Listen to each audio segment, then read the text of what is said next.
Nouvelle vidéo du cours commande avancée.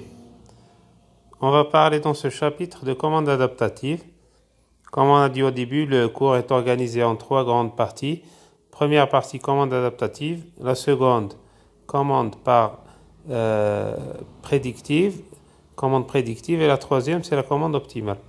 Donc on est toujours dans la première partie sur la commande adaptative. Le plan de ce cours, on commencera par un bref aperçu historique sur la commande adaptative. Par la suite, on donnera des définitions sur ce concept.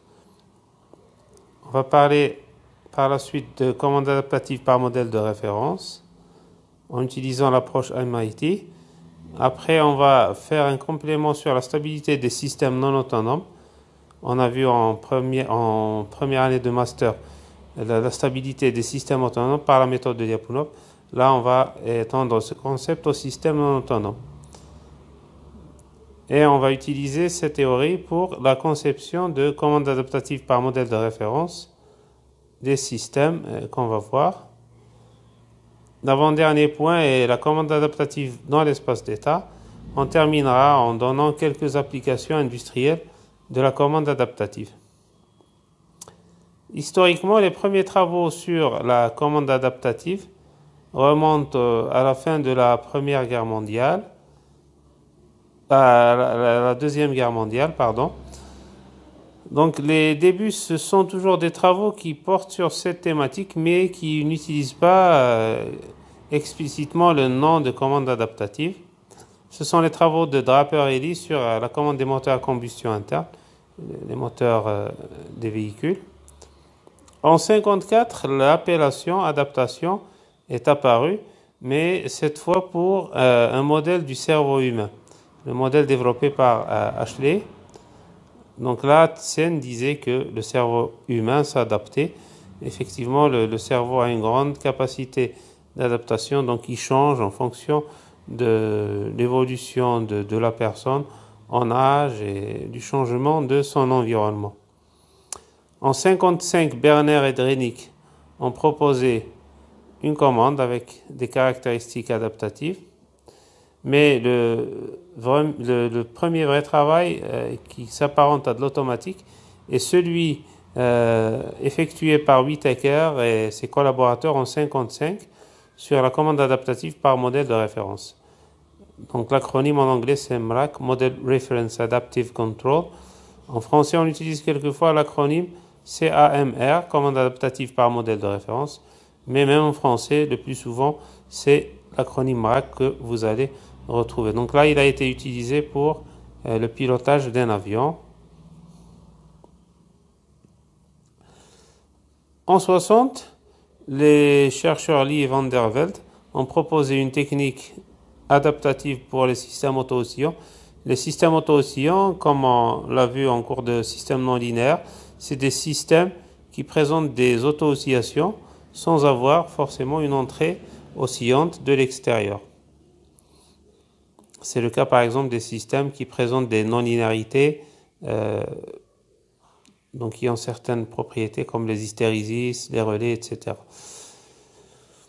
Alors on va maintenant, tous ces travaux ont été essentiellement réalisés aux États-Unis.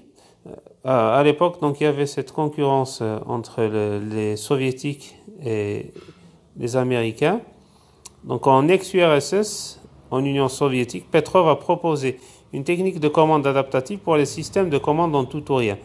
C'est des systèmes qui possèdent des entrées binaires, donc relais ouvert, relais fermé. C'est le cas par exemple de certains dispositifs d'électronique de puissance qui comportent par exemple des relais ou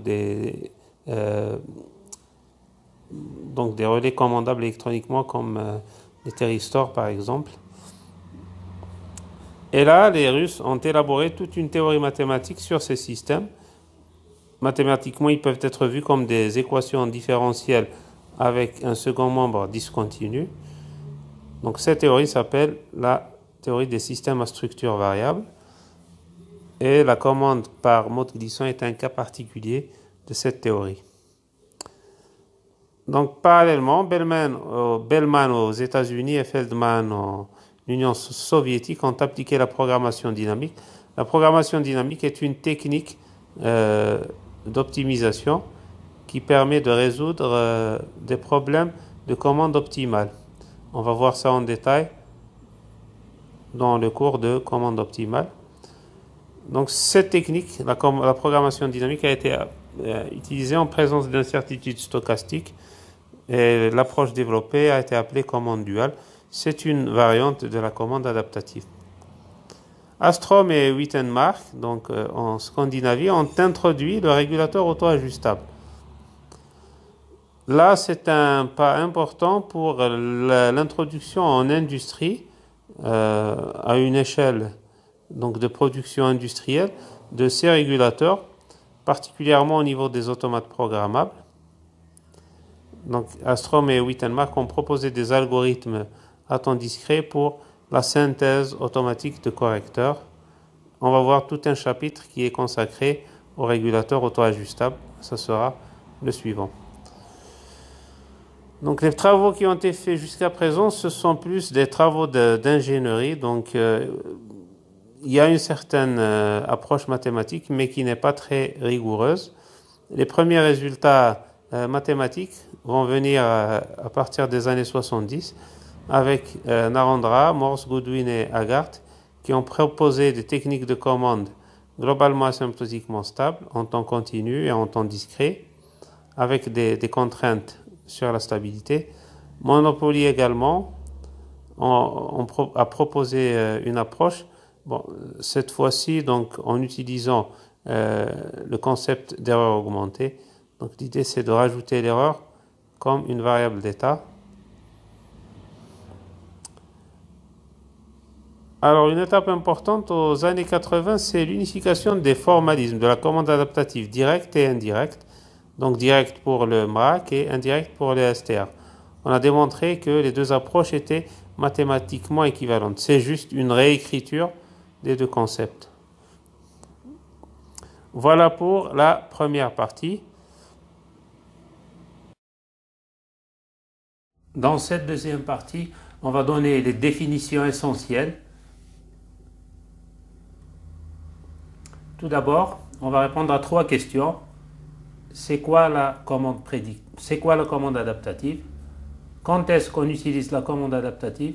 Et comment on utilise la commande adaptative? Tout d'abord, le quoi? Qu'est-ce que la commande adaptative? C'est un ensemble de techniques qui permettent de fournir une approche systématique pour l'ajustement des correcteurs en temps réel. On parle d'approche systématique, c'est une approche algorithmique, un ensemble d'étapes qu'on suit systématiquement et qui, dans certaines conditions, nous permettent d'obtenir un correcteur à la fin.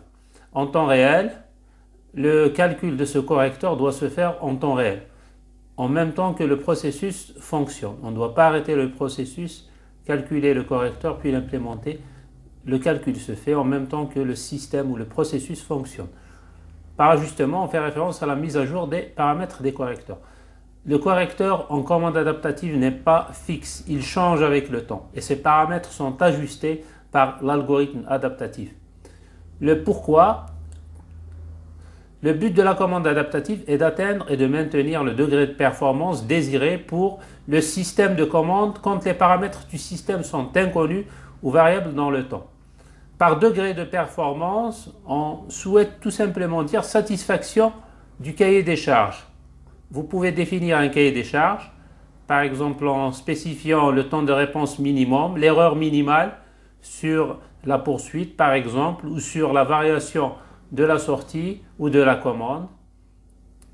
Et ce degré doit être atteint et maintenu. Alors pourquoi on utilise la commande prédictive? Tout simplement, en réalité, les systèmes ont des paramètres qui sont souvent variables dans le temps. Si vous prenez un moteur, ces éléments électriques, par vieillissement ou par réchauffement, ces résistances, ces inductances peuvent changer de valeur. Ces changements peuvent être importants, donc ils peuvent dépasser par exemple les 100%. On peut avoir aussi des paramètres avec des systèmes plutôt avec des paramètres inconnus. Si vous prenez un système qui tourne, il y aura forcément des frottements et il est difficile d'obtenir une valeur constante et fiable pour le coefficient de frottement. La commande adaptative est donc utilisée pour les systèmes qui ont des paramètres inconnus ou variables dans le temps. Un troisième cas qui n'est pas cité dans cette définition et pour lequel on peut utiliser la commande adaptative est celui des systèmes qui ont des paramètres incertains. On connaît une certaine valeur de ce paramètre mais avec une certaine incertitude. Vous dites par exemple que la résistance de l'induit est de 4 kΩ avec plus ou moins 10%. Ces systèmes sont traités à la base avec des techniques de commande robustes, comme la commande H-infini ou la mu-analyse ou d'autres techniques robustes, mais on peut également utiliser la commande adaptative pour ces systèmes.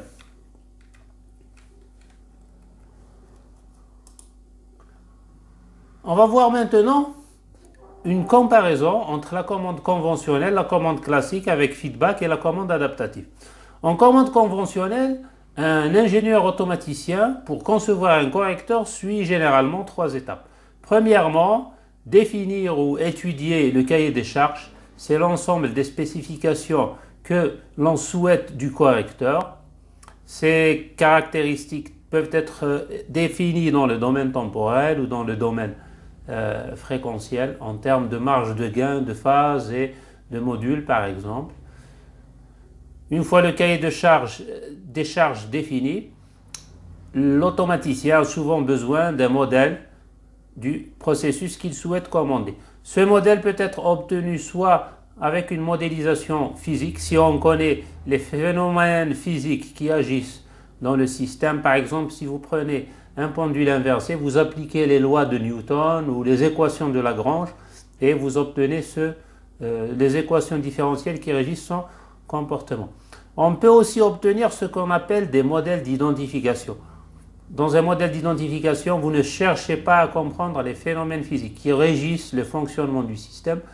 Vous choisissez simplement une structure pour modéliser votre système. Vous dites par exemple que c'est un système du premier ordre, du second ordre, et puis avec des méthodes d'identification comme les moindres carrés par exemple, vous identifiez ou vous estimez les paramètres de ce modèle. À la fin de la deuxième étape, l'automaticien dispose d'un modèle du processus qu'il souhaite commander. Il va utiliser ce modèle pour faire des simulations ou des calculs analytiques afin d'analyser les performances de son système, voir s'il est stable par exemple, qui est la première propriété et la plus importante. S'il est stable, calculer ses marges de stabilité, voir sa réponse aux entrées types, par exemple à un échelon, voir quel est son dépassement, quelle est son erreur statique, ainsi de suite. Il peut aussi l'analyser dans le domaine fréquentiel en traçant son lieu de Bode pour voir la réponse fréquentielle du système. Et à partir de ces diagrammes, il peut commencer à faire une synthèse de correcteurs. La synthèse se fait généralement avec des méthodes, soit temporelles, soit fréquentielles. L'automaticien choisit donc une structure de commande. Il va dire par exemple, je vais utiliser un correcteur proportionnel ou un correcteur proportionnel intégral. Par la suite, il va régler ce correcteur. Il va choisir les paramètres de ce correcteur. Ces étapes se font souvent hors ligne. Donc l'automaticien a tout le temps pour faire ce travail. En commande adaptative, cette procédure se fait de façon automatique. C'est le système adaptatif qui doit lui-même trouver le modèle, calculer le correcteur et implémenter ce correcteur. La commande adaptative est finalement une implémentation en temps réel de la procédure de synthèse d'un correcteur conventionnel. Ceci est clairement mis en évidence dans ce schéma. On voit deux boucles. La boucle conventionnelle en rouge qui comporte le système ou le processus, le correcteur. Ici, c'est un correcteur ajustable vu qu'on est en commande adaptative, il change avec le temps. Le feedback, la consigne et la commande. Là, c'est la sortie du système. Ce qui est en bleu est la boucle adaptative. La boucle adaptative a pour rôle de changer les paramètres du correcteur ajustable. Ce mécanisme d'ajustement utilise toutes les informations disponibles. La consigne, la commande, la sortie du système. Éventuellement, si on a d'autres mesures, par exemple les variables d'état du système, le mécanisme d'ajustement peut aussi les utiliser. La performance désirée est ce qui traduit le niveau de performance ou le cahier des charges. Ce mécanisme adaptatif va calculer des paramètres et il va ajuster notre correcteur. La boucle externe supervise le fonctionnement de la boucle interne, qui est la boucle conventionnelle. Il y a donc deux boucles, une boucle conventionnelle qui est la boucle interne, qui est supervisée par la boucle externe.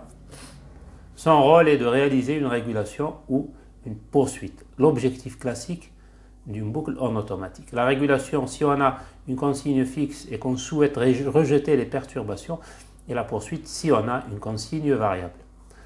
La boucle adaptative, c'est la boucle externe, c'est elle qui supervise la boucle interne. Son rôle est de modifier, si besoin, le correcteur de la boucle interne. Dans ces deux boucles, la boucle externe est la boucle la plus lente et la boucle interne, la boucle la plus rapide. Ce qui est normal, la boucle qui supervise doit laisser à la boucle interne le temps de réaliser son objectif pour pouvoir la changer. Si par exemple vous changez votre correcteur plus rapidement que le temps de réponse en boucle fermée, le système n'aura pas le temps d'atteindre son régime permanent, ce qui serait absurde. La commande adaptative peut s'utiliser en boucle ouverte comme en boucle fermée, comme on l'a vu sur le schéma précédent, ou en boucle ouverte.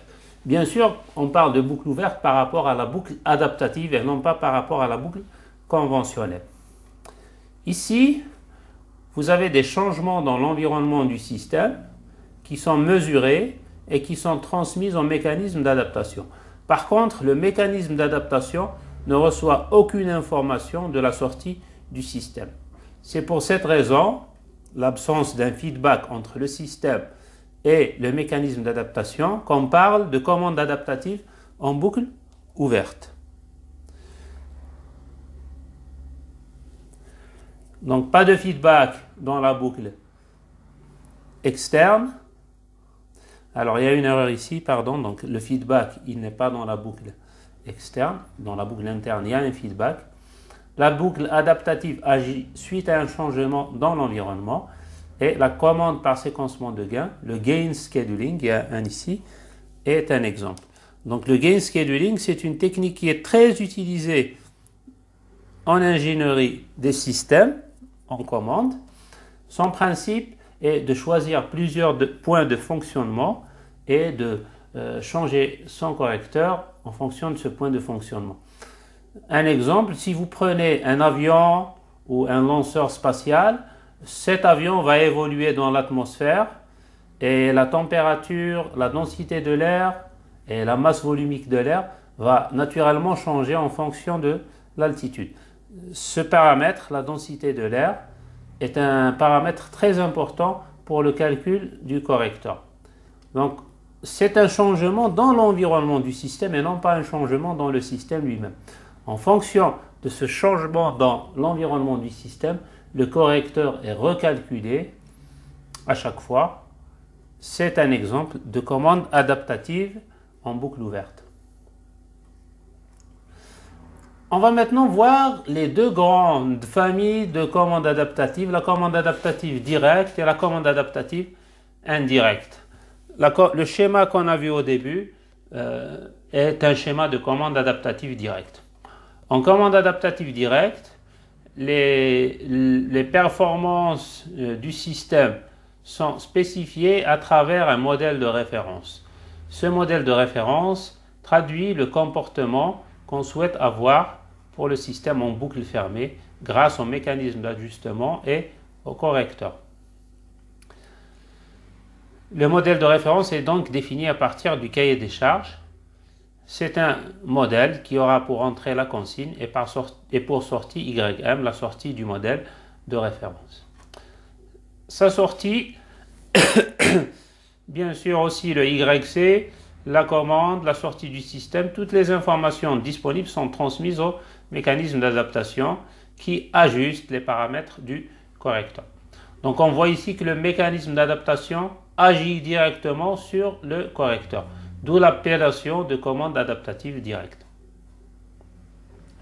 Donc elle va utiliser un modèle de référence pour spécifier les performances désirées, celle du cahier des charges.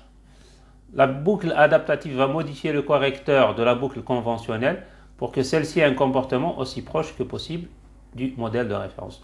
Donc on souhaite que ce système en boucle fermée se comporte le plus proche possible du modèle de référence.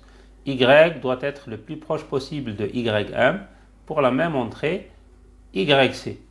Donc là, le mécanisme d'adaptation calcule souvent l'erreur entre Y et YM et il l'utilise, comme on va le voir par la suite, pour l'ajustement des paramètres du correcteur. Le mécanisme d'adaptation agit comme suit. Il reçoit des informations à partir de la sortie du système, de la sortie du modèle de référence, de la consigne, de la commande. Il y a certaines connexions qu'on n'a pas faites ici, par exemple le YC. On fournit l'information de YC au mécanisme d'adaptation. Et toutes ces informations sont utilisées pour ajuster les paramètres du correcteur. Comme je viens de le dire, l'erreur, la différence entre la sortie du système et celle du modèle de référence, est utilisée pour calculer l'indice de performance. L'indice de performance est une fonction de l'erreur. Ça peut être par exemple l'intégrale de l'erreur au carré entre l'instant 0 et l'instant t.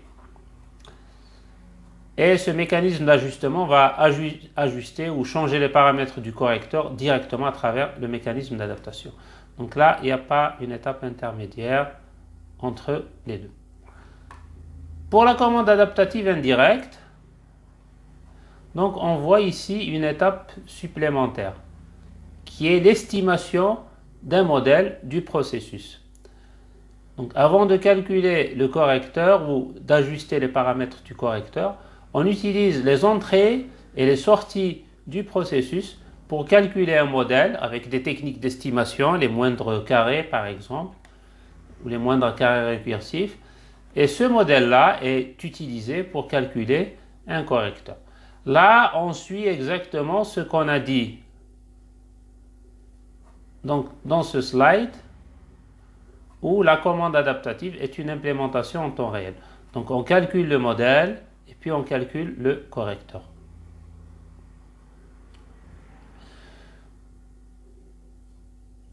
La commande adaptative indirecte agit en 3 étapes. La collecte des données, les entrées et les sorties du processus, l'identification des modèles, par les moindres carrés par exemple, et l'utilisation de ce modèle pour la synthèse ou le calcul d'un correcteur. Ce qui distingue une commande adaptative indirecte d'une commande directe, premièrement, c'est l'estimation en ligne ou en temps réel des paramètres du modèle du processus. Donc, vous voyez ici que cette étape d'estimation de modèle n'est pas présente en commande adaptative directe. La deuxième chose, c'est le calcul en ligne des paramètres du correcteur en fonction du modèle estimé. Ici, ce modèle est utilisé pour calculer les paramètres du correcteur, ce qui n'est pas le cas ici puisqu'on n'a pas de modèle. La commande adaptative indirecte va utiliser les techniques d'estimation en ligne du modèle, les moindres carrés, comme je l'ai dit. Bon, il y a d'autres techniques. L'estimateur en ligne est un prédicateur, donc il prédit les sorties futures.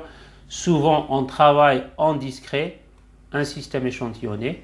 Donc c'est un prédicteur ajustable ou un modèle qui change, qui utilise la mesure des sorties passées du processus pour prédire la sortie actuelle et éventuellement les sorties futures. L'erreur de prédiction entre la sortie du processus et celle du prédicteur est utilisée pour ajuster les paramètres du prédicteur à travers des algorithmes d'adaptation. Donc là, c'est l'erreur entre Y et la sortie du modèle qui est utilisée. C'est la technique des moindres carrés. Donc on a notre processus, on a sa sortie, on a notre modèle identifié à l'instant K. Cette erreur à l'instant K, avec les erreurs précédentes, va être utilisée par l'algorithme d'adaptation pour changer les paramètres du prédicteur. On va maintenant s'intéresser uniquement à la commande adaptative directe par l'approche de la commande adaptative par modèle de référence, le MRAC, le Model Reference Adaptive Control. On rappelle son schéma: un modèle de référence, une boucle conventionnelle et un mécanisme d'ajustement qui utilise toutes les informations disponibles pour mettre à jour ou calculer le correcteur. L'objectif de la commande adaptative par modèle de référence, c'est d'avoir la sortie de la boucle conventionnelle qui soit la plus proche possible de celle du modèle de référence. Avoir un comportement le plus proche possible du modèle de référence. Alors attention, avoir les mêmes sorties ne veut pas dire que la fonction de transfert, par exemple, si on est en cas continu de notre système en boucle fermée conventionnelle, est la même que celle du modèle de référence. On va voir la différence entre la poursuite exacte et l'autre cas. Un schéma de commande adaptative comporte principalement deux boucles. Là, on rappelle ce qu'on a dit. La boucle interne, c'est la boucle conventionnelle, et la boucle externe, c'est la boucle adaptative. Je rappelle que la boucle adaptative, c'est la boucle qui supervise la boucle interne, c'est la boucle lente, et la boucle interne, c'est la boucle esclave, c'est la boucle rapide. Les paramètres du régulateur adaptatif sont calculés à partir de l'erreur. Attention ici, l'erreur, c'est la sortie du système moins la sortie du modèle de référence. D'habitude, on calcule l'erreur, le epsilon, comme étant le YC moins le Y. Donc là, c'est le Y moins le YM. On prend d'abord la sortie et on lui soustrait la sortie du modèle de référence. Donc ne faites pas l'erreur de dire que E c'est YM moins Y par la boucle adaptative pour un modèle de référence donné. On peut classer les méthodes en deux. Bon, il y en a plus, mais ici dans ce cours, on ne parlera que de ces deux catégories. Les méthodes du gradient, qui sont basées sur la technique du gradient, qui est une méthode d'optimisation, et les méthodes basées sur la théorie de la stabilité. On va parler de stabilité de systèmes non linéaires, non autonomes. On va commencer par la méthode du gradient. La méthode du gradient s'appelle aussi règle MIT, puisqu'elle a été découverte au MIT, le Massachusetts Institute of Technology. Son idée, c'est d'optimiser un critère de performance qui est l'erreur au carré, ou le 1/2 de l'erreur au carré. Le 1 sur 2, c'est juste pour simplifier le 2 quand on calculera la dérive. Donc là, on définit le critère de performance. On a dit que le critère de performance était une fonction de l'erreur E, Y moins YM, la différence entre la sortie du système et celle du modèle de référence. Donc là, avec la méthode MIT, on choisit ce critère quadratique. Et on doit minimiser ce critère pour avoir la valeur la plus petite de l'erreur entre la sortie du système et celle du modèle de référence. On doit avoir un comportement le plus proche possible du modèle de référence. On va utiliser l'algorithme de descente du gradient pour rendre Jθ le plus petit. Ici, l'algorithme de descente du gradient sera utilisé en continu. D'habitude, pour le gradient, si vous voulez optimiser une fonction f de θ, vous dites que, par rapport à θ, vous dites que θ de k plus 1 est égal à θ de k moins une constante positive fois le gradient de votre fonction par rapport à θ. Bon, on montre, vous pouvez voir l'exercice de TD qui parle de ça, que ça c'est la version continue de l'algorithme du gradient. C'est un algorithme de descente. Les algorithmes de descente, c'est des algorithmes qui utilisent le gradient pour calculer la plus grande pente et aller en direction inverse. C'est le même principe que celui de l'eau qui s'écoule sur un flanc de montagne. L'eau va suivre toujours la direction de la pente la plus abrupte. Donc le gradient, rappelez-vous, c'est un vecteur qui donne la direction de la tangente en un point. Et cette direction, c'est celle de la plus grande pente dans la courbe du système. Et en mettant un moins, on va aller en descendant. C'est un algorithme qui permet d'obtenir un minimum. Ce n'est pas forcément un minimum global. dans le cas de fonction convexe, ça sera un minimum global, mais dans le cas général, c'est un minimum. Donc nous, on s'intéresse juste à trouver une solution acceptable pour notre problème. Donc c'est un algorithme de descente qui permet de rendre Jθ plus petit, d'essayer d'atteindre la valeur la plus petite de l'erreur quadratique. La règle de mise à jour est la suivante. Donc dθ sur dt égale moins gamma d rond j sur d rond θ. Donc on va dériver j par rapport à θ. Ici, n'oubliez pas que l'erreur dépend de θ. Donc là, pour être rigoureux, on aurait dû écrire 1 sur 2 e de θ au carré. E est une fonction de θ. Donc on va dériver 1 sur 2 e au carré de θ par rapport à θ. On dérive d'abord 1 sur 2 e au carré, ça va nous donner e. Et puis on dérive e par rapport à θ. Donc ça va nous donner e fois d rond e sur d rond θ. Avec le moins gamma, ça nous donne moins gamma e d rond e sur d rond θ. D rond e sur d rond θ est la sensibilité de l'erreur par rapport au paramètre. C'est la dérivée partielle de l'erreur par rapport au paramètre. C'est le gradient de e par rapport à θ. Donc ce vecteur va nous indiquer comment l'erreur est influencée par rapport à une variation de paramètres. Vous avez peut-être vu parler de sensibilité paramétrique au moment où vous avez calculé dans un cours de base sur l'automatique, et voir que le feedback effectivement réduit la sensibilité paramétrique de votre système par rapport à la boucle ouverte. Alors ce critère, en l'utilisant, on aboutit à cette règle, et cette règle-là, c'est la règle MIT.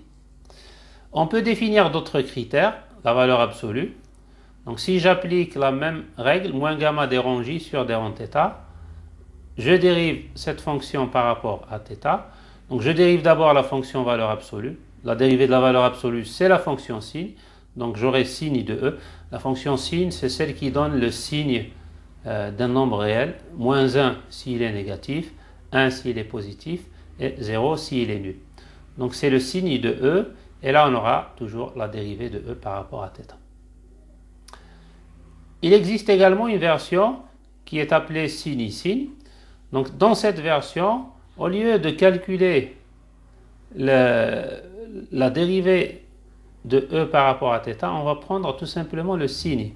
Et ici, vous avez le produit de deux variables qui sont binaires, donc moins 1 ou 1, moins 1 ou 1. Et pour le calcul, ça va être beaucoup plus rapide que si vous utilisez une variable réelle, d rond e sur d rond θ. Donc c'est pour cette raison que ce dernier algorithme est très rapide. Bon, les personnes qui ont fait des télécoms peuvent vérifier que cet algorithme est utilisé en télécommunication pour la détection d'erreurs notamment, ou l'adaptation. Donc en résumé, pour cette partie, l'utilisation de la règle MIT revient à choisir la règle d'adaptation suivante. dθ sur dt égale moins gamma e sur d rond e sur d rond θ. On va appliquer ça sur un exemple en boucle ouverte. Alors attention ici, la boucle ouverte est par rapport à la boucle interne et non pas par rapport à la boucle externe, comme on l'a vu dans la classification des commandes adaptatives. Donc là, on a une boucle ouverte en interne et on a une commande adaptative en boucle fermée. On considère donc ce système, sa fonction de transfert c'est kgs, g c'est une fonction de transfert linéaire, le k est un gain inconnu. Donc là, on utilise la commande adaptative parce que un paramètre du système est inconnu. On a vu que les cas où on utilise la commande adaptative, c'est ceux où les paramètres du système sont inconnus, sont variables dans le temps ou sont incertains. On utilise une commande proportionnelle en boucle ouverte. Donc la commande, c'est tout simplement la consigne multipliée par un gain θ. Et là, c'est le modèle de référence. Donc on souhaite que ce système en boucle ouverte se comporte comme ce modèle de référence. Le modèle de référence, c'est un gain K0 qui cette fois-ci est connu puisque c'est notre modèle de référence, soit la même fonction de transfert qui est elle aussi connue, G de S. Donc l'entrée c'est YC, la sortie c'est YM. Donc ça c'est notre modèle de référence, ça c'est notre boucle interne on calcule l'erreur, la sortie entre y et ym, et on va utiliser cette erreur pour calculer donc les paramètres de notre algorithme adaptatif. Alors ici, on n'a pas parlé du θ. Que représente le θ? Le θ, c'est le vecteur des paramètres du correcteur.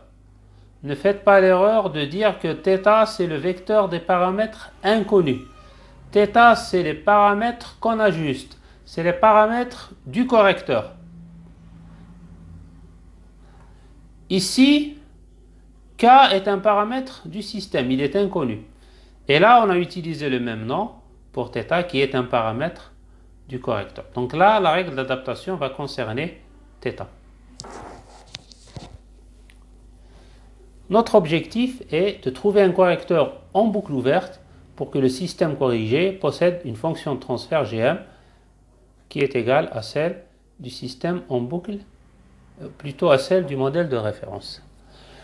Donc là, si le K était connu, ça aurait été simple. Donc on devrait tout simplement avoir θ fois K égale à K0. Mais le K étant inconnu, ça nécessite une règle d'adaptation. Donc on a la commande U qui est égale à θ fois YC. θ, c'est le paramètre ajustable du correcteur. YC, c'est la consigne. Et U, c'est la commande. On suppose dans un premier temps que K est connu. C'est ce qu'on va faire par la suite pour tous les schémas de commande adaptatifs. Et on souhaite réaliser une poursuite parfaite du modèle. Donc pour avoir une poursuite parfaite, ce modèle-là en boucle ouverte doit être exactement le même que celui du modèle de référence. Donc si je calcule le transfert entre YC et Y, je vais avoir θ fois K fois GS. Donc on doit avoir θ fois K fois GS qui est égal à Gm. Gm, c'est tout ça, c'est K0 fois GS. En simplifiant le G, on va avoir θ fois K égale K0.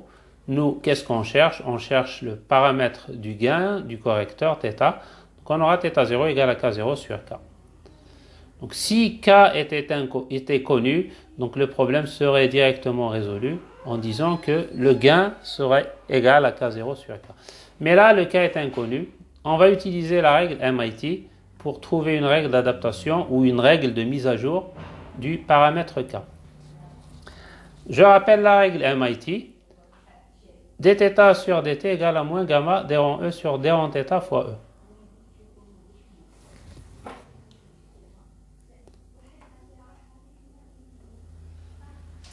Alors, l'erreur, c'est la sortie du système moins la sortie du modèle de référence.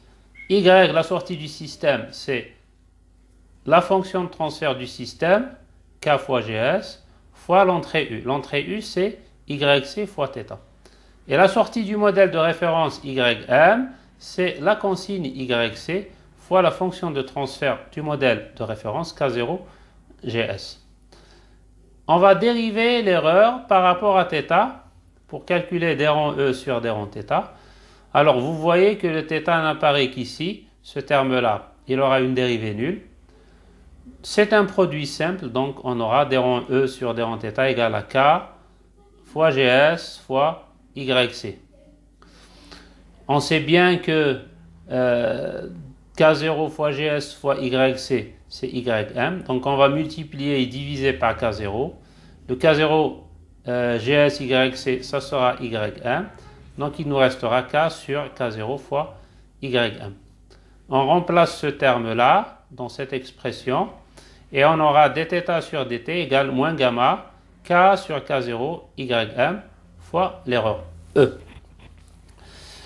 Alors le K est toujours inconnu. Donc pour résoudre ce problème, on va définir une nouvelle constante qu'on va appeler gamma prime et qui est égale à gamma fois K. Donc gamma prime est égale, une constante gamma prime qui est égale à gamma fois K sur K0. Donc tout ça, ça sera gamma prime.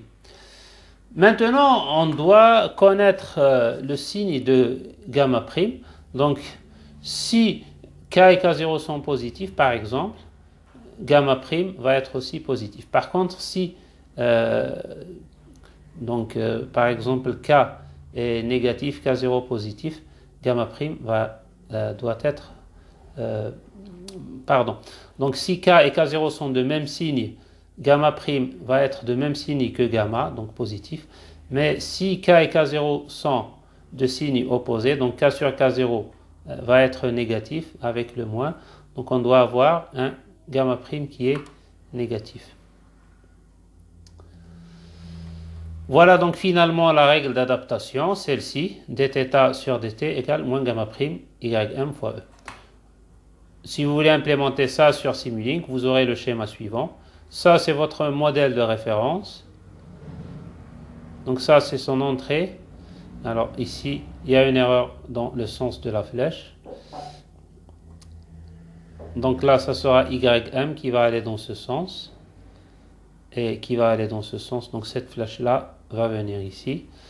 De là, on calcule l'erreur entre y, la sortie de notre processus, et ym, celle du modèle de référence. On multiplie par l'erreur e et on multiplie par moins gamma prime. Donc pour obtenir dθ sur dt. En intégrant, on obtient θ et ce θ est multiplié par yc. Donc voilà pour ce premier exemple. On va voir maintenant un deuxième exemple où on aura un système en boucle fermée. Dans ce premier exemple, on a traité un système en boucle ouverte avec une fonction de transfert linéaire G de S quelconque. Bon, elle devra être stable, bien sûr. Dans ce deuxième exemple, on va s'intéresser à un système du premier ordre et on souhaitera poursuivre également un modèle de référence du premier ordre. Donc on a un système du premier ordre décrit par cette équation différentielle linéaire du premier ordre. Dérivée de y égale moins AY plus BU. Là, comme on fait de l'adaptatif, on va supposer que A et B sont inconnus. On souhaitera poursuivre un modèle de référence du premier ordre également. Son entrée sera la consigne YC et sa sortie sera YM. Ce modèle du premier ordre sera aussi décrit par une équation différentielle de cette forme, une équation différentielle du premier ordre, dym sur dt égale moins am ym plus bm yc. On va utiliser une commande qui a cette forme, θ1 yc moins θ2 y. Alors en fait, c'est une commande qui est une combinaison d'une action série et d'une action parallèle. Donc un correcteur proportionnel série et un correcteur parallèle qui agit sur le feedback. En fait, vous pouvez sortir θ1 comme facteur et écrire que c'est θ1 fois yc, donc moins θ2 sur θ1 fois y, et puis rajouter un autre terme pour compenser l'action parallèle. Donc voilà la commande, voilà le modèle de référence, et voilà le système qu'on souhaite commander, A et B étant inconnus. On va prendre la commande U et la remplacer dans l'équation différentielle du système pour obtenir son équation en boucle fermée. Voilà, donc moins AY, et tout ce terme-là, c'est ce qu'on a obtenu en remplaçant U par cette expression-là. On va factoriser les Y ensemble. Il n'y a qu'un seul YC, il est là. Donc voilà l'équation de notre système en boucle fermée. Si on souhaite faire une poursuite parfaite, ce modèle-là, en boucle fermée, doit être exactement le même que celui du modèle de référence. Donc par identification, on va dire que ce coefficient A plus B θ2 doit être égal à AM, et ce coefficient B θ1 doit être égal à BM. C'est ce qu'on a écrit ici, A plus B θ2 égale à AM, B θ1 égale à BM. Nous, ce qu'on cherche, c'est θ1 et θ2, les paramètres de notre correcteur. Mais on ne peut pas les calculer puisque A et B sont inconnus. Comme on l'a fait pour le premier exemple, on va supposer dans un premier temps que ces paramètres sont connus pour obtenir une valeur idéale, si les paramètres étaient connus, de θ1 et θ2. Donc de là, de la première équation, de la deuxième plutôt, je vais tirer que θ1 c'est Bm sur B. Je vais l'appeler θ1 0. Et de la deuxième équation, je vais tirer que θ2 c'est Am moins A sur B. Bien sûr, ces deux expressions ne peuvent pas être utilisées puisque A et B sont inconnues. Pour cette raison, on va faire de l'adaptatif. Là, on remarque que l'ordre du système est égal à celui du modèle de référence. On a un système du premier ordre et un modèle de référence du premier ordre également. Dans ce cas, il sera possible de faire une poursuite parfaite du modèle de référence. Imaginons qu'on ait choisi un système du second ordre pour le modèle de référence. Avec cette commande, on obtiendra toujours un système du premier ordre en boucle fermée. Donc on ne pourra pas faire une poursuite parfaite. La poursuite parfaite, c'est quand le modèle du système en boucle fermée est exactement le même que celui du système, que celui du modèle de référence. Vous pouvez avoir une erreur qui tend vers 0, mais des modèles qui soient différents entre le système en boucle fermée et le modèle de référence. On va passer au domaine de la place. On va prendre cette équation en boucle fermée et on va calculer sa transformée de la place. Donc la transformée de dy sur dt, ça sera s fois y. Et là on aura y et là on aura yc. On suppose que les conditions initiales sont nulles. Donc on va tirer y en fonction de yc. Donc ça, c'est la fonction de transfert de notre système en boucle fermée. On va faire la même chose. Donc on va calculer la fonction de transfert de notre modèle de référence, ym en fonction de yc. Et on va utiliser ces deux expressions pour calculer le gradient de e par rapport à θ, qui est la dérivée partielle de e par rapport à θ1, puis par rapport à θ2. Donc je rappelle que l'erreur c'est y moins ym. Ym va dépendre seulement de yc et de la fonction de transfert du modèle de référence. Donc ces deux variables ne comportent pas de paramètres du correcteur, θ1 et θ2. Donc en réalité, la dérivée partielle de e par rapport à θ1, c'est aussi la dérivée partielle de y par rapport à θ1. Donc dρ e sur dρ θ1 est égal à dρ y sur dρ θ1. Donc on va prendre ce y et calculer sa dérivée par rapport à θ1. Vous voyez que θ1 apparaît uniquement au numérateur avec un gain b. Donc si je dérive par rapport à θ1, je vais seulement enlever ce θ1 et tout ce qui reste, ça sera sa dérivée. Donc ça sera b sur s plus a plus b θ2 fois yc. Par contre, si je dérive par rapport à θ2, donc ça sera moins la dérivée du dénominateur fois le numérateur divisé par le dénominateur au carré. Donc si je dérive ça par rapport à θ2, j'aurai bθ2 avec un moins, ça sera, j'aurai b avec un moins, ça sera moins b au carré fois θ1. Donc voilà le moins, voilà le b au carré θ1. Et on va élever le dénominateur au carré. Donc j'aurai s plus a bθ2 au carré. Alors maintenant, qu'est-ce que je vais faire? Je vais prendre un s plus a plus bθ2 du dénominateur et je vais prendre un θ1, un b du numérateur. Donc si vous voyez ici, donc je peux exprimer bθ1 sur s plus a plus bθ2 fois yc, ça sera y. Donc là, il n'y a pas d'y point. Donc il va me rester seulement un b. Donc j'aurais écrit que dρ e sur dρ θ2 égale à moins b sur s plus a plus bθ2 fois y. Donc là, il n'y a pas de point. Donc ces relations ne peuvent pas être exploitées à cause du fait que a et b sont inconnus. Alors qu'est-ce qu'on va faire pour éliminer les valeurs de a et b? On va supposer que les paramètres du correcteur sont très proches des valeurs idéales qu'on a calculées en supposant que les paramètres sont connus. Donc en quelque sorte, le système est très proche d'un bon réglage. À ce moment-là, on pourra écrire que a plus bθ de 0 est égal à am. En fait, c'est cette expression-là qu'on a utilisée. Et comme θ est très proche de θ0, on aura également s plus a plus bθ2 qui est très proche de cette valeur, s plus am. Donc finalement, on va remplacer les dénominateurs ici et là par s plus am. Voilà la règle MIT de façon générale. Voilà l'expression de dρ e sur dθ1 et dρ e sur dθ2. Donc on a remplacé le dénominateur par S plus AM. Il nous restera toujours le B. Donc là, qu'est-ce qu'on va faire? On va diviser par AM et multiplier par AM. Et le terme gamma fois B, donc sur AM, donc on va l'appeler gamma prime.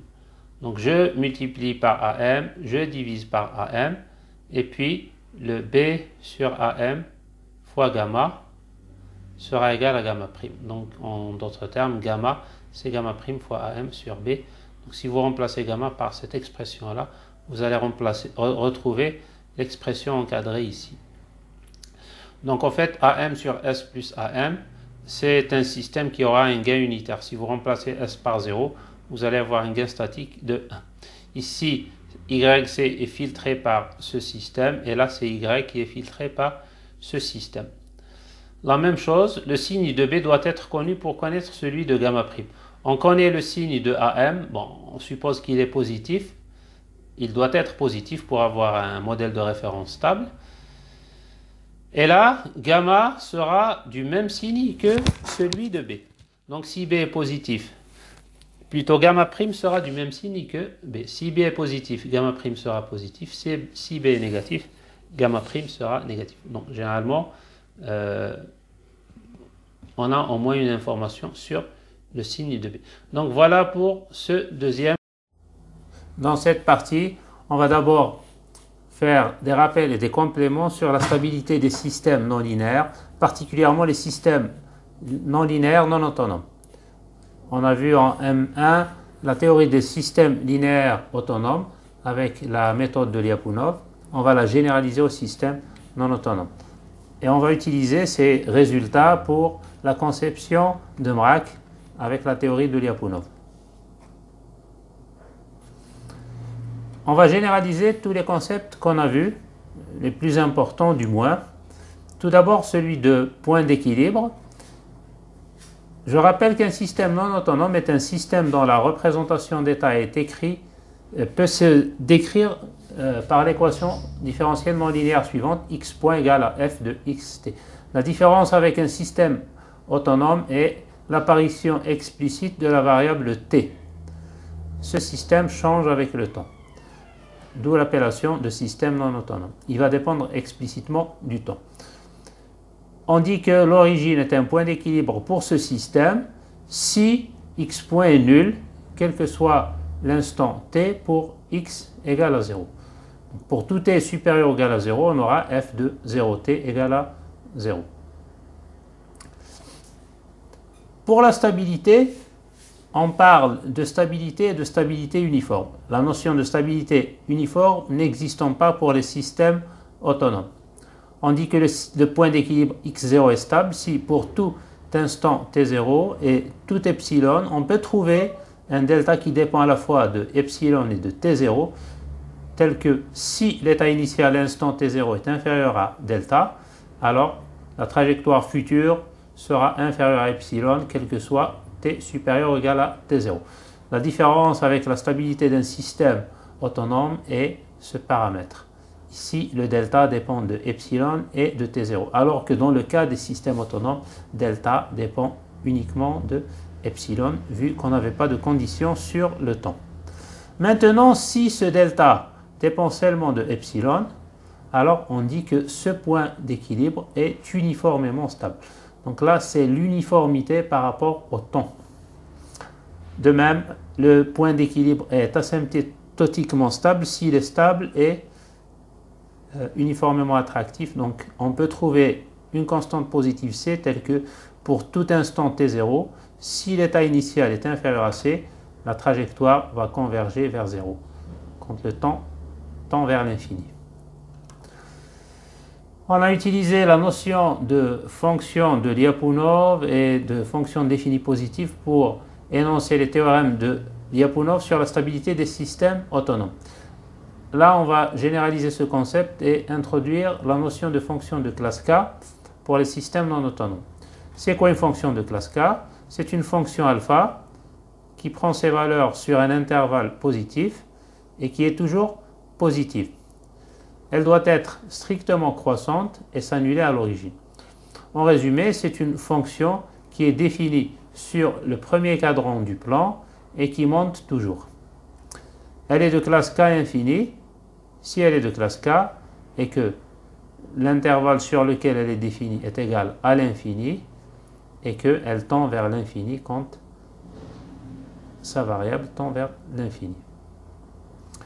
On a un premier résultat sur la stabilité d'un système non autonome. L'origine est stable. Donc si je définis un domaine D, qui est une boule de rayon R, si je trouve une fonction V continuellement différenciable, donc qui est continue et dont la dérivée est aussi continue, telle que cette fonction, qui cette fois va dépendre de x et de t, est majorée et minorée par deux fonctions alpha 1 et alpha 2, qui sont des fonctions de classe K et qui dépendent d'une variable scalaire, qui est la norme de x, pour tout t supérieur ou égal à 0. Alors cette fonction-là va jouer le rôle de la fonction candidate de Lyapunov. Pour éliminer le temps, on va la faire dépendre seulement du module de x. Et la dérivée temporelle de v, qui cette fois-ci va comporter un dérang v sur dérang t, vu que v dépend explicitement du temps, plus le terme qu'on connaissait déjà, dérang v sur dérang x fois x point, est majoré par une fonction alpha 3 pour t supérieur ou égal à 0. Donc alpha 3 est également une fonction de classe K. Alors ici, il y a un moins qui devrait apparaître devant le alpha 3 et qui n'est pas sur ce slide pour dire que v point est donc prend des valeurs négatives, voilà, vu que alpha 3 est toujours positif. Donc là, c'est moins alpha 3. Alors, comment utiliser ce résultat? Donc, en pratique, il faut borner supérieurement v par une fonction indépendante de t. Donc, ici, on doit borner notre fonction par quelque chose qui est indépendant de t. Et v étant généralement toujours positif, on va prendre quelque chose. Donc, le alpha 1, forcément, existe. On va énoncer un résultat d'analyse mathématique qui s'appelle le lemme de Barbalat et qui sera utile, comme on va le voir par la suite. Si je considère une fonction g, une fonction réelle d'une variable réelle, définie uniformément continue pour tous les instants positifs ou nuls, si la limite de l'intégrale de g de 0 à t, quand t tend vers l'infini existe et qu'elle est finie, alors la limite de g de t est égale à 0.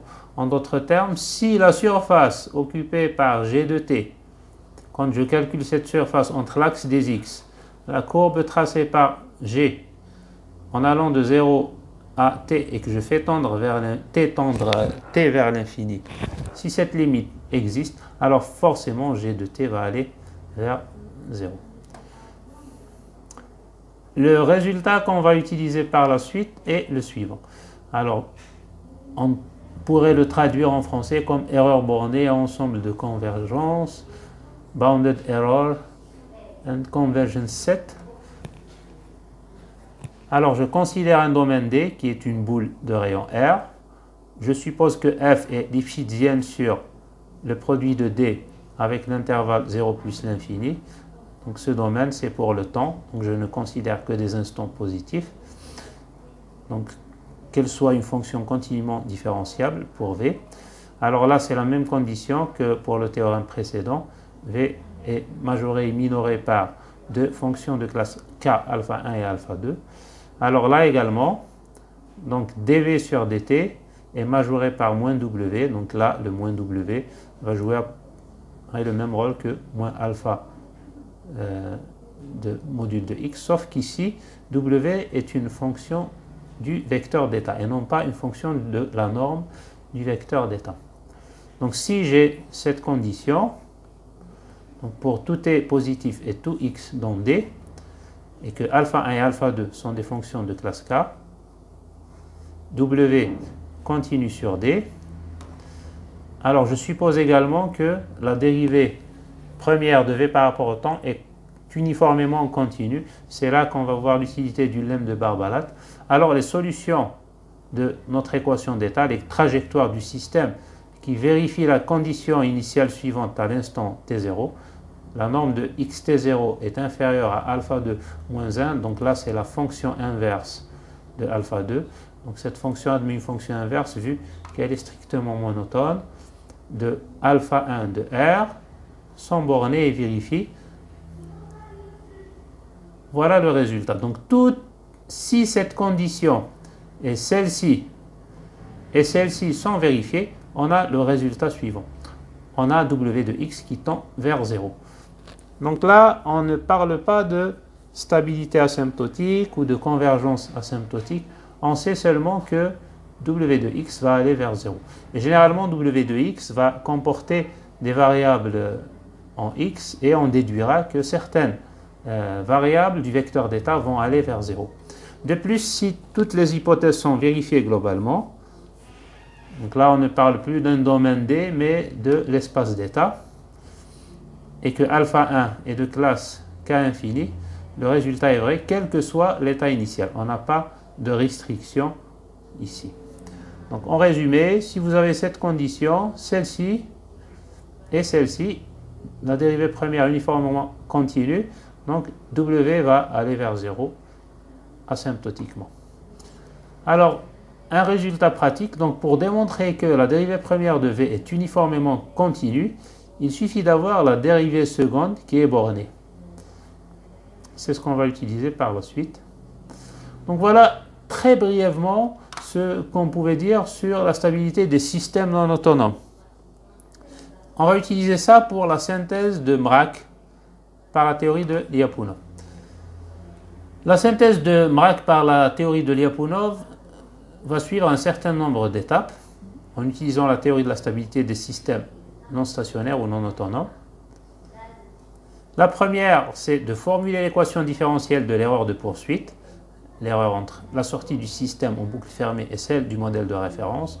Deuxièmement, trouver une fonction candidate de Lyapunov et un mécanisme d'adaptation pour assurer que l'erreur tende vers 0 asymptotiquement. Alors là, la fonction candidate, c'est le V dont on a parlé ici. Bon, généralement, là, une remarque, la dérivée première de V va être seulement semi-définie négative. On va alors utiliser le théorème précédent pour démontrer la convergence de l'erreur vers 0. On parle de ce théorème. On va reprendre l'exemple qu'on a vu avec la méthode MIT, celui du premier ordre avec un modèle de référence du premier ordre et une commande combinée proportionnelle série parallèle. On rappelle l'équation du modèle de référence du premier ordre avec des constantes AM et BM. L'équation du premier ordre de notre système, Y est la sortie, U est l'entrée, et la loi de commande proportionnelle par rapport à la consigne et par rapport à la sortie.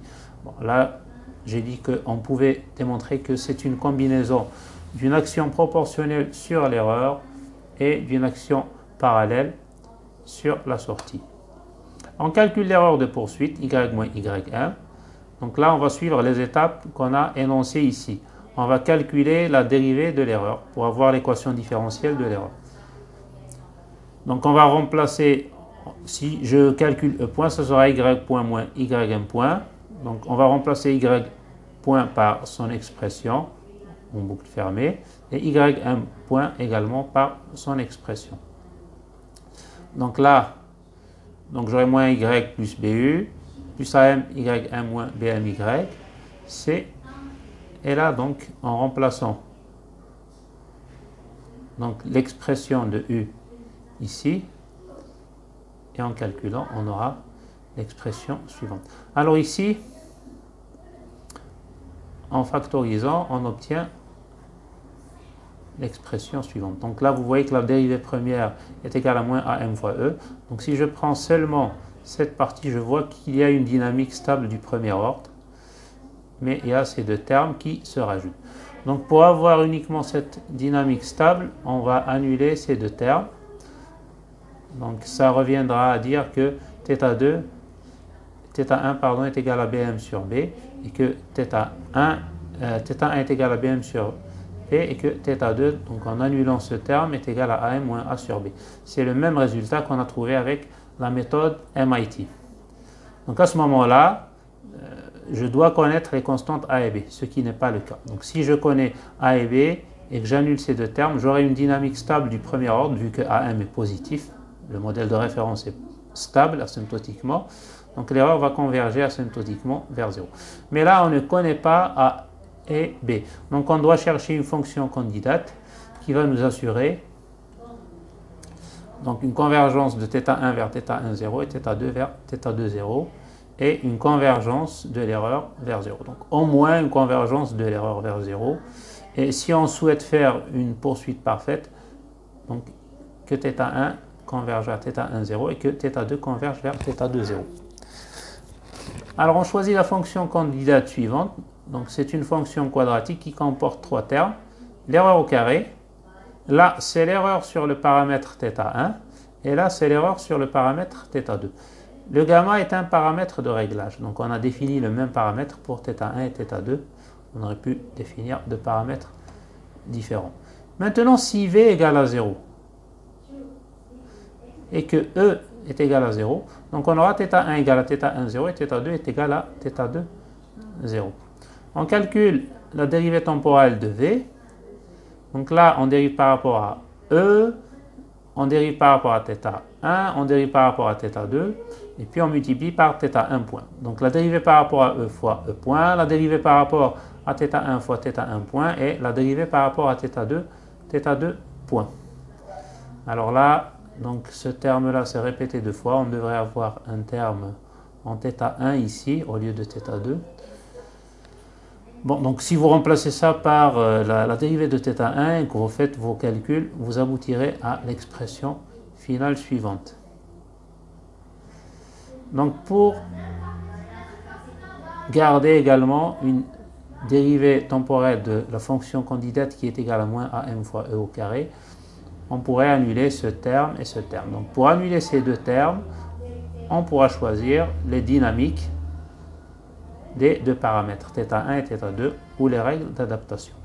Donc on choisit dθ1 sur dt égale à moins b gamma yc e. Alors le b étant inconnu, on va dire que b fois gamma est égal à gamma prime, et on aura gamma prime fois yc fois e. De même, ici on appellera b gamma prime, et on aura dθ sur d2, cette fois-ci donc avec un plus, gamma prime y fois e. Voilà nos règles d'adaptation. Alors jusqu'à présent, on n'a pas utilisé le théorème qu'on a vu précédemment. Dans ce cas, si ces deux termes s'annulent, il nous restera uniquement celui-ci. Donc on aura la dérivée temporelle de V qui est égale à moins AM fois E au carré. Alors, on va vérifier les conditions de ce théorème. Donc V minoré et majoré par des fonctions de la norme de x. Dérivée temporelle de V majorée par moins w de x et dérivée temporelle de v uniformément continue. Alors, première condition, donc dérivée temporelle de v, alors pardon, la première condition concerne v.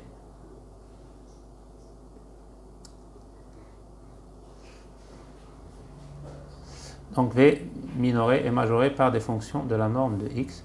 Alors ici, au fait, la question c'est comment choisir son vecteur d'état. On peut choisir comme variable d'état l'erreur sur θ1 et l'erreur sur θ2. Et là, donc vous pourrez voir que ces deux termes étant positifs, on aura toujours cette fonction qui est inférieure ou égale à e au carré. 1 sur 2, e au carré.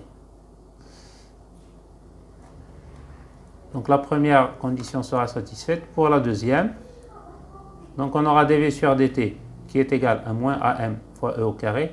Et c'est cette fonction-là qui va être notre w de x. Donc w de x est égal à moins am fois e au carré. Alors w étant moins w étant négatif, donc la dérivée temporelle de v va être décroissante, pas strictement, vu qu'on a une fonction définie négative et non semi-définie négative. Donc v de t va être toujours inférieur ou égal à v0, à l'instant 0. On déduit que e, θ1, θ2 et y est égal à e plus ym sont bornés.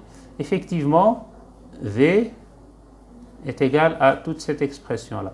Donc v est positive et v est décroissante. Donc là, elle est toujours supérieure ou égale à 0. Donc si elle est décroissante,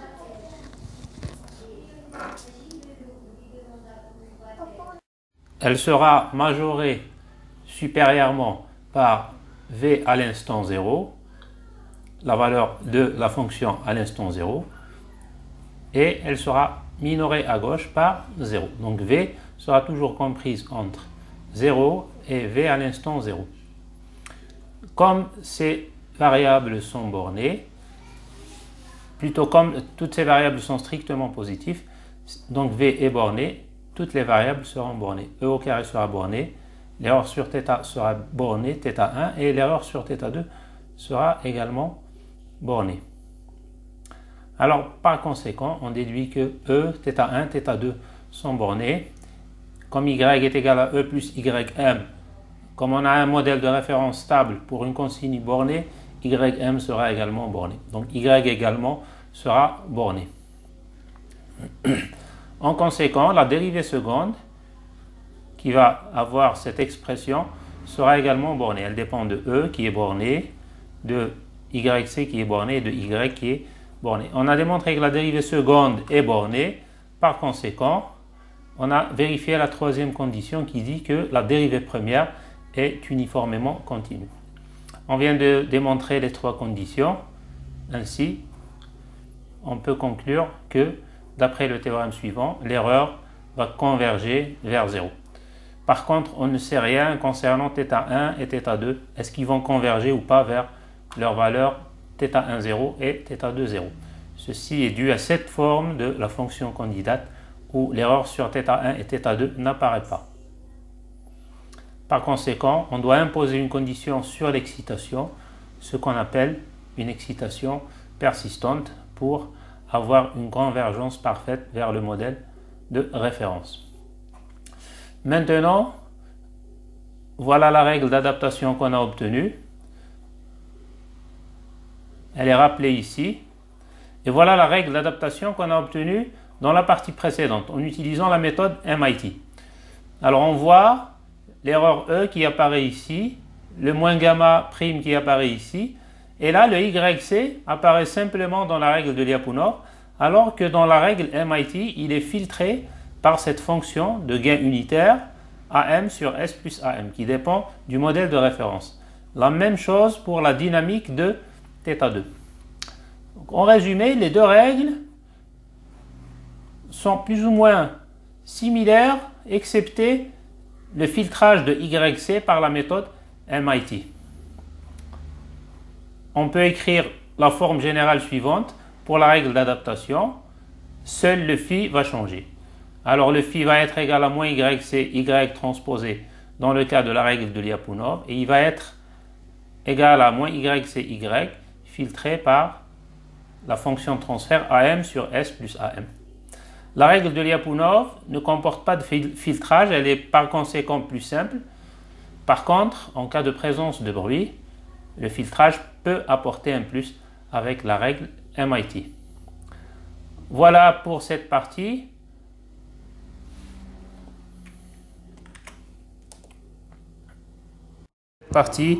On va synthétiser des correcteurs adaptatifs par modèle de référence en utilisant le formalisme d'état.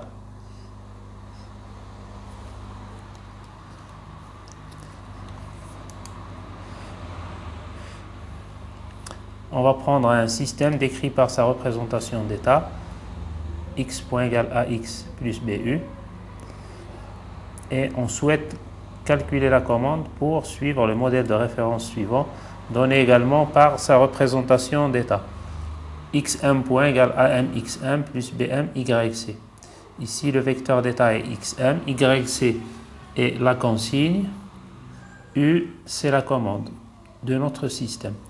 On va utiliser une commande u qui est égale à myc moins lx. Elle est composée de deux termes, un retour d'état moins lx, plus une action proportionnelle sur la consigne myc.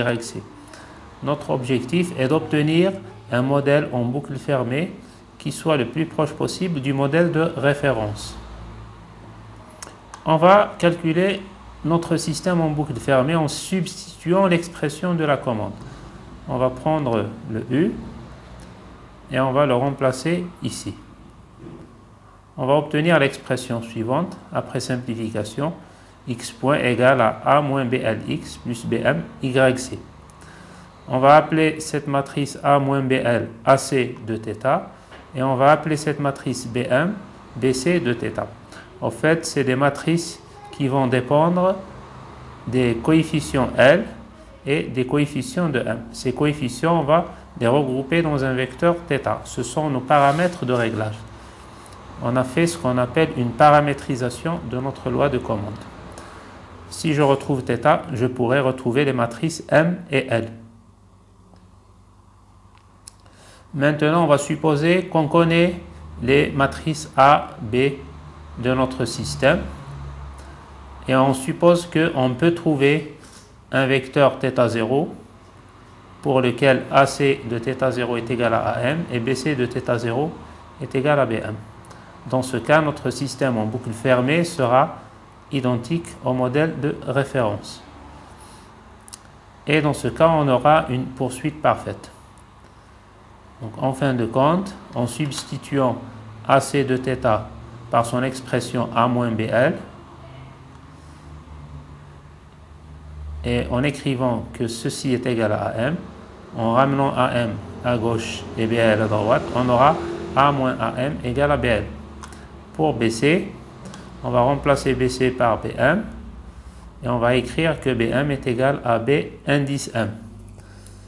Nos inconnus sont les matrices L et M qui apparaissent dans l'expression de la commande U. On va prendre cette équation et multiplier à droite et à gauche par la transposée de B. B n'étant pas une matrice carrée, on ne peut pas l'inverser. L'astuce est de multiplier la matrice par sa transposée. On va ainsi obtenir une matrice carrée qu'on pourra inverser si la matrice est non singulière. Donc on multiplie à gauche et à droite par B transposé. On aura B transposé le tout fois A moins AM égale à B transposé fois B fois L. Puis pour avoir L, on multiplie par l'inverse de B transposé fois B. Donc à droite, ça va nous donner la matrice identité fois L, soit L. Et à gauche, on aura B transposé fois B, le tout moins 1, la matrice inverse fois B transposé égale à A moins AM. De même, pour calculer la matrice M, on va multiplier à gauche et à droite par la transposée de B, puis on va multiplier par l'inverse de cette matrice carrée, B transposé fois B. Voilà donc les expressions des matrices L et M, si bien sûr la matrice B transposée B n'est pas singulière, et si on connaît les valeurs des matrices A et B. Si on connaît les valeurs, on n'est plus dans l'adaptatif. Ce qu'on va essayer de faire par la suite, c'est de trouver une loi d'adaptation qui nous permet d'obtenir les matrices L et M sans connaître forcément les matrices A et B. On va suivre la procédure classique, formuler l'équation différentielle de l'erreur. Ici, l'erreur n'est pas l'erreur entre la sortie du système et la sortie du modèle de référence, mais l'erreur entre les vecteurs d'état, vu qu'on utilise le formalisme d'état. L'erreur est la différence entre le vecteur d'état de notre système en boucle fermée et le vecteur d'état du modèle de référence. On va poser que les valeurs de nos matrices en boucle fermée AC et BC qui dépendent de θ0 sont égales à AM et BM. Donc ça, c'est dans le cas idéal où on connaît les matrices A et B. On prend cette erreur, on la dérive par rapport au temps. On aura E point égale X point moins XM point. Donc l'expression de X point, on la connaît. Elle est donnée par cette expression. Et l'expression de XM point, elle est donnée par cette expression. Donc on revient à l'expression de E point. On remplace tous ces termes. Et on va obtenir l'expression suivante.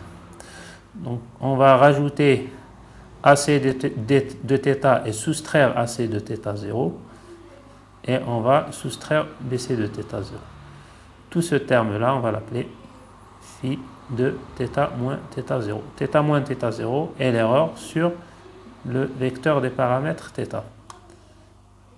Ici, AM est la matrice d'état du modèle de référence. Donc, si ce terme-là est nul, on voit que l'erreur suit la même dynamique que celle du modèle de référence. On va maintenant choisir une fonction candidate qui va dépendre à la fois de l'erreur et du vecteur des paramètres. Ce sont en quelque sorte nos variables d'état pour la fonction candidate V.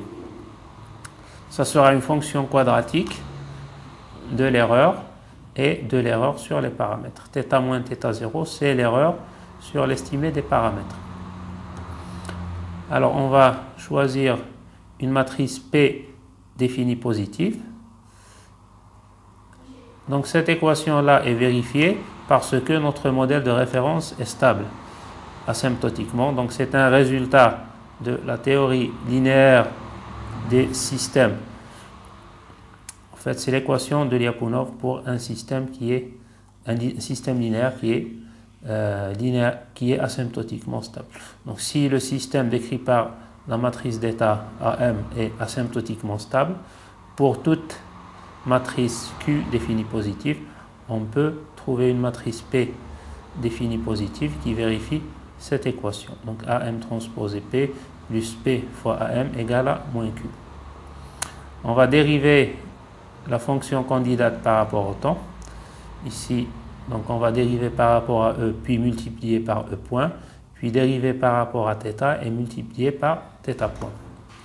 Et on va exploiter cette expression-là pour la substituer dans l'expression de V point. Après calcul, on va obtenir l'expression suivante. La dérivée temporelle de V est égale à moins gamma sur 2. Le gamma, c'est ce coefficient-là, fois E transposé QE, plus gamma fois l'erreur sur θ, fois phi transposé PE, plus θ moins θ0, transposé fois la dérivée de θ. Alors, je rappelle que phi est égal à toute cette expression-là. Donc là, au fait, en calculant la dérivée, l'expression de E point est remplacée par l'expression qu'on a ici. Et comme je l'ai dit, on exploite également cette équation-là. Alors, on va sortir le θ moins θ0 transposé qui est là comme facteur. Donc, on aura dθ sur dt et on aura le terme qui reste ici. Donc, si je rends dv sur dt égal uniquement à ce terme, on aura un dv sur dt qui est semi-défini négatif. Ce qui nous permet de choisir la dynamique du paramètre θ. On va choisir donc dθ sur dt égale à moins gamma phi transposé PE pour annuler le terme qui est entre parenthèses ici. Et la dynamique du paramètre θ, ou la règle de mise à jour, ou la règle d'adaptation, aura l'expression suivante, dθ sur dt égale moins gamma phi transposé fois P fois E. P est une matrice qu'on a la liberté de choisir, c'est aussi un paramètre de réglage. Et dans ce cas, on aura l'expression suivante pour V point, moins gamma sur 2 E transposé QE, qui est une fonction semi-définie négative. Pourquoi semi-définie? Parce que l'expression de l'erreur de θ n'apparaît pas ici. On va utiliser le théorème qu'on a vu dans la partie sur la stabilité des systèmes non linéaires non autonomes, le théorème de l'erreur bornée, et en utilisant aussi le lemme de Barbalat pour conclure à la continuité uniforme de la dérivée première de V. C'est le même raisonnement qu'on a fait précédemment. On va conclure que l'erreur va converger vers 0. Alors attention, l'erreur converge vers 0, mais on ne peut rien dire pour le reste, concernant le x par exemple. Donc là, on a seulement un résultat sur la convergence de l'erreur vers l'origine. Donc voilà pour la méthode générale. On va maintenant appliquer ça un système particulier, on va considérer le même exemple qu'on a vu avec la méthode MIT. On va prendre un système linéaire de fonctions de transfert G de S et on va prendre un modèle de référence de fonctions de transfert Gm de S. Donc Gm de S sera égal à une constante K0 fois G de S. Et on va calculer une commande qui va nous donner un système en boucle ouverte. Donc là, il n'y a pas de feedback. La commande dépend seulement de YC.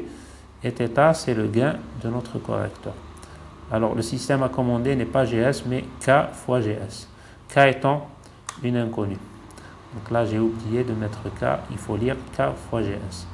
Donc l'erreur de poursuite, E, c'est la sortie du système à commander moins la sortie du modèle de référence.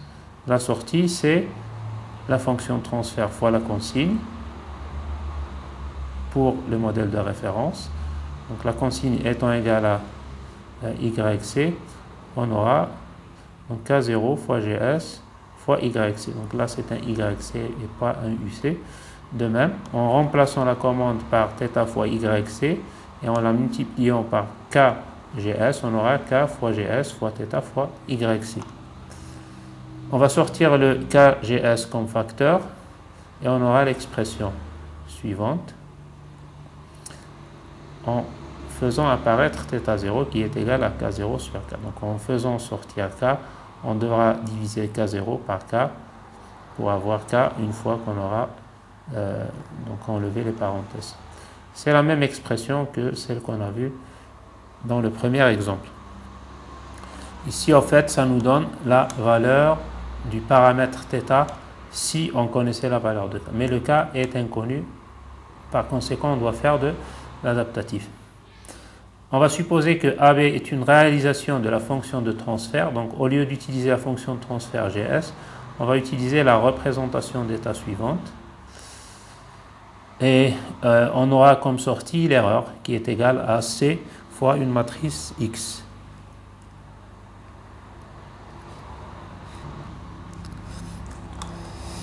Donc là, notre système aura X comme variable d'état, E comme sortie et YC comme entrée. C'est l'équation de notre système en boucle, enfin, en considérant seulement la consigne comme entrée. On va supposer que notre système est asymptotiquement stable. Dans ce cas, comme on l'a vu pour l'exemple précédent, pour toute matrice P, on peut trouver une matrice Q telle que A transposé P plus P fois A égale à moins Q. P et Q étant des matrices définies positives.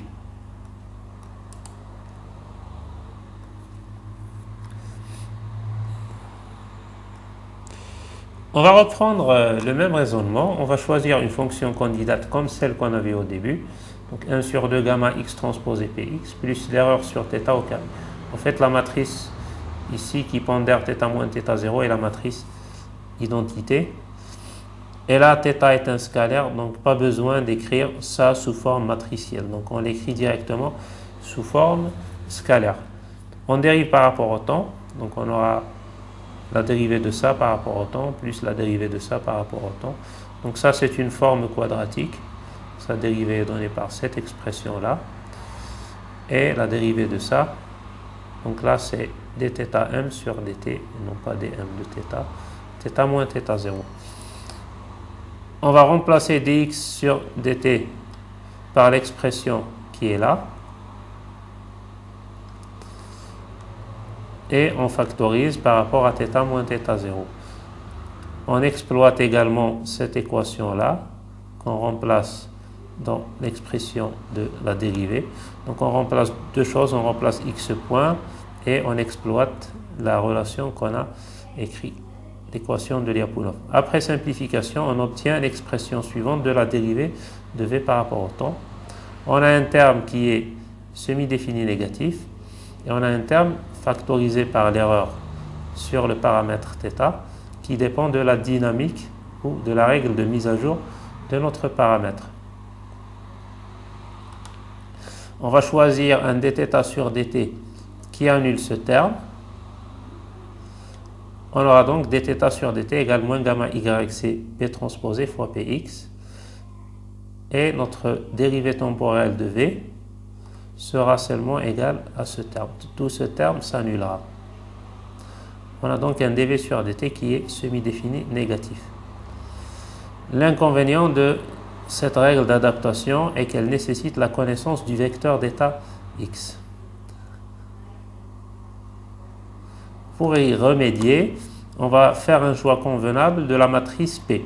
On va choisir P tel que B transposé fois P égale à C. C étant la matrice de sortie, donc au lieu d'utiliser un retour de sortie, on va utiliser un retour d'état, on va utiliser un retour de sortie. Même si l'état x n'est pas mesurable, le y étant mesurable, on peut utiliser ce y. B transposé fois P, si je prends cette équation et que je multiplie à droite par x, j'aurai B transposé P égale Cx égale à E. Donc soit finalement, je reviens à cette équation-là et je vais remplacer B transposé Px par E. Et on aura la règle suivante, dθ sur dt égale moins gamma yc fois E, qui nécessite seulement la connaissance de yc et de E, contrairement à la règle précédente qui nécessitait la connaissance de x. Donc on a remplacé x par quelque chose qui dépend seulement de E.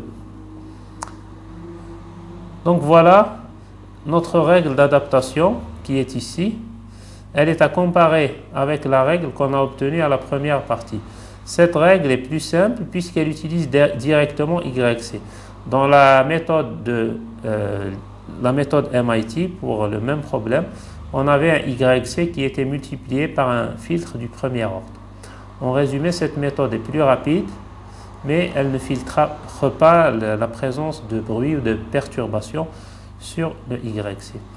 Voilà pour cette partie concernant l'utilisation de la méthode de Lyapunov pour la synthèse de correcteurs adaptatifs par modèle de référence. On termine cet exposé dans la partie suivante par quelques indications sur les applications industrielles de la commande adaptative par modèle de référence. Dans cette dernière partie, on va donner un petit aperçu sur les applications industrielles de la commande adaptative. Historiquement, ça a commencé dans les années 60 avec la NASA, la fin des années 50, les années 60.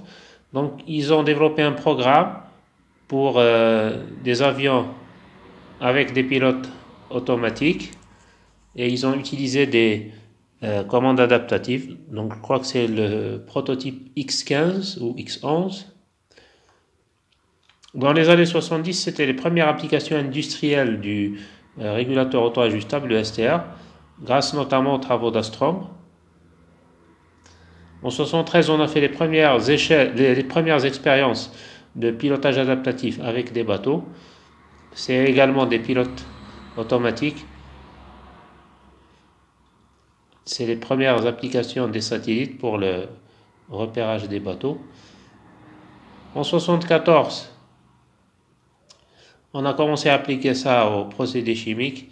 Puis par la suite, donc, il y a eu la commande prédictive, qu'on va voir dans le chapitre suivant, ou les chapitres suivants. On a commencé à commercialiser des pilotes automatiques de bateaux dans les années 80. Donc c'est des grandes dates. On retrouve la commande adaptative donc pour le pilotage d'avions, de missiles. En fait, c'est des systèmes embarqués qui peuvent soit être totalement autonomes ou assister le conducteur ou le pilote, par exemple, que pour les avions. Donc là, aussi pour les procédés chimiques, les actionneurs industriels, les machines électriques, les machines synchrones, asynchrones, mais aussi pour la commande de satellites, notamment pour la correction de leur trajectoire. Quand est-ce qu'on utilise la commande adaptative? On a vu ça au début, là on va faire un petit rappel. Donc sur les systèmes qui ont des paramètres incertains, c'est plus la commande robuste qui est adaptée, mais là on peut aussi utiliser la commande adaptative, des paramètres variables dans le temps, soit la nature du système est comme ça, par exemple pour le cas des missiles, des avions, la densité de l'air varie avec l'altitude.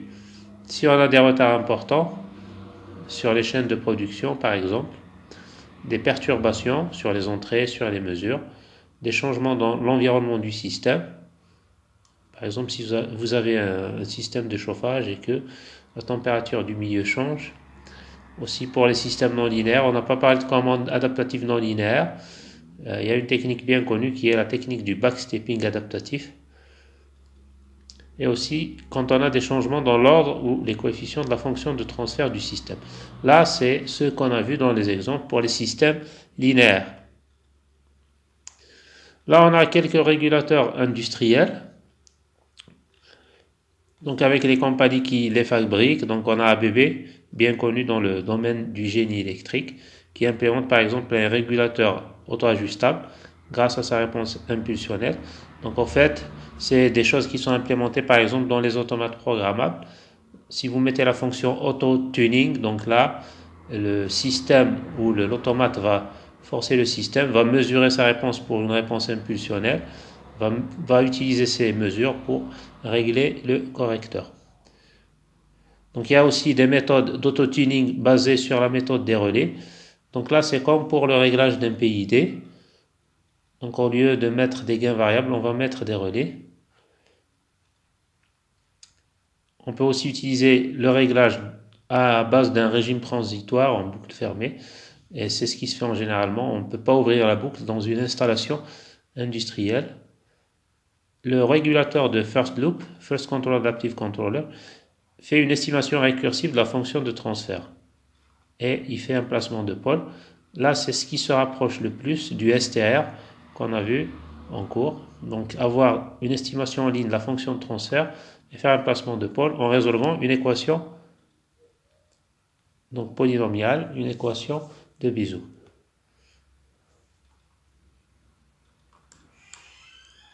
Donc voilà pour ce cours. Merci de l'avoir suivi. À très bientôt dans le cours suivant sur la commande par régulateur auto-ajustable.